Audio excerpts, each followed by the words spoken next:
Krishna, he had many cowherd boyfriends, but out of all his cowherd boyfriends, the most funniest, the most cutest was a little boy, and his name was Toke. Toke. Toke. He was such a little boy that actually here they have shown, we see here, he would always hold Krishna's hand and move around. But he was so small, so tiny, that he would actually not go out into the forest. He would always be in Krishna's palace, in Nanda Baba's palace, and he would hardly wear any clothes. He was a very small boy, and he was always very funny, always cracking lots of jokes, making lots, everyone, he always had something very funny or very interesting to say, although he was very young in age. So today, Toke actually has a very important message or a very important information that Toke wants to share with all of us. Are we all ready to hear what Toke wants to say? Haribol, Haribol. So Krishna had just come home from a very long day after grazing the cows in the forests of Vrindavan. And Mother Yashoda and Mother Rohini had prepared sumptuous prasad. They gave bath to Krishna and Balaram, and other cowherd boys also freshened up, and they all sat down to eat. And as everyone was laughing and eating and discussing the day's pastimes, little Toki came where Krishna was sitting, and with milk dripping down his chin. Little Toki, he was drinking milk, but his milk was dripping down his chin. But he came where Krishna was there with his milk dripping down his chin, and he came to Krishna and he spoke in his ear. Pavitra is going to give birth. And as soon as Krishna heard this, Krishna's eyes widened. What? And he immediately stopped eating. His hand was a little bit in the air to put the morsel in his mouth. He immediately stopped eating and he started saying, what? How do you know? This news amazed Krishna because Toke was the youngest amongst all the friends. How did he get to know something that none of the others knew? Who is Pavitra? Who did she give birth to? Seeing Krishna's amazement, Toke felt that, oh, I'm also important, because all the elder kids would kind of make fun of Toke, and whatever he would say would not take it seriously. But this time Krishna is taking him seriously. So he boasted that, you know what? He boasted to Krishna only. My mother told me. And the proof of that, I will give you proof. I know you don't believe me, but the proof is, did you see Pavitra, the cow, amongst the cowherd, amongst the cows today? You didn't see. Why you did not see? Because my mother did not send her for grazing today. This is the reason, because she is going to give birth. And then it started making all sense to Krishna. He had been wondering all morning why Pavitra did not come along with other cows to graze. Because Krishna, he remembers every cow, every friend. And even if one is missing, he would remember them. Today, he missed seeing Pavitra. Krishna is so personal, even though there are thousands of cows. 900,000. 900,000 cows. And so many calves that Krishna takes for grazing. He remembers each and every one of them. Similarly, he remembers, he has a personal relationship with each and every one of us. And he knows what we are going through exactly personally. Krishna has that, only Krishna has that particular mystic power and the care that he gives to all of us. We should never doubt this. Krishna knows our heart more than we know ourselves, and therefore we can put ourselves fully in the trust of Krishna. And so Krishna, all of a sudden, he turned in anxiety to one of the servants and he asked, when will Pavitra give birth? and the servant was serving food, and he was put in a situation. This question was so sudden, so unexpected, that it just shook the servant. And without thinking, the servant replied, Pavitra just delivered, and the calf is as white as milk.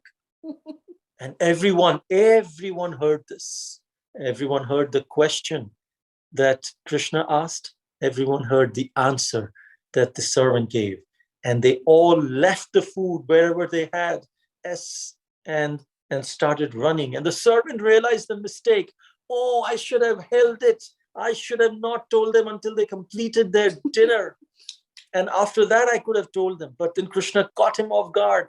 And then right at that moment, they all just left. All the boys immediately stood up with a squeal of excitement and ran out, leaving the half-finished bowls of food. And they could not wait even a moment more. They simply had to see the newborn calf before it was too late. So Krishna and the cowherd boys, everyone, little Krishna, little Balaram, all of them, they ran to the Goshala. And look at Krishna, he's peeping. Oh, where is the milk white calf? The little calf was born. Where is that calf? So while the kids, they were seeing little Pavitra and the milky white calf, Krishna was so happy to see Pavitra and the little calf, which was as white as milk. The calf wasn't even able to stand because it was just born a few minutes ago. And the children, they watched that how Mother Pavitra was actually licking the body of the calf.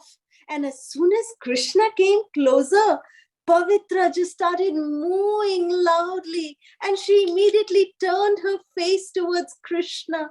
And Krishna, see how beautifully he's interacting with Pavitra. And Pavitra just came near Krishna and started smelling Krishna. And just, she wanted to actually lick Krishna and Balaram. But Pavitra knew that, oh, Krishna Balaram have just come back from the forest. Mother Jashoda might have given them a bath. So although she wanted to, because cows, they show their affection by licking. So although Pavitra wanted to lick Krishna so badly, but still she just held herself, and she was just putting her, face on the face of Krishna, like we see here. How beautifully Pavitra is coming near, but she's really not trying to lick, and she's just turning away her face so that she doesn't get the urge to lick Krishna. And because Krishna came, she actually almost had forgotten about her own little baby who was just born. So Krishna actually pushed Pavitra and said, go lick your baby first. Go lick your baby first. Like that, Krishna just pushed Pavitra like that.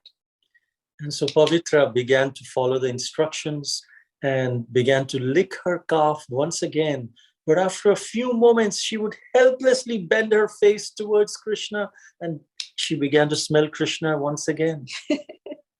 Now the calf tried to stand up, but it was standing up with wobbly legs. Krishna saw the struggle and immediately went to the calf and held the baby and helped the baby stand up, began to encourage the calf to lovingly stand up, kissing the calf. Yes, please, get up, get up. And with that encouragement, the calf somehow managed to stand and then imitate her mother by smelling Krishna.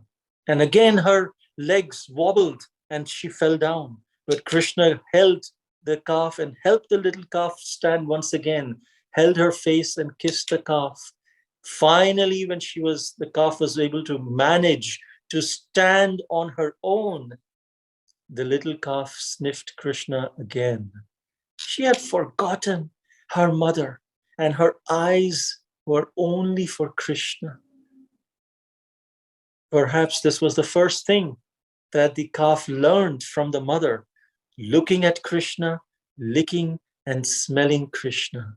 We are all living entities and souls who are part and parcels of Krishna. And by nature, the soul is helplessly attracted to our whole, Krishna himself. And so even though we have our mothers and fathers and we respect them, it is the calf who showed us how, as a soul, it was helplessly attracted to Krishna. And how fortunate that calf that she got to learn to stand with the help of Krishna.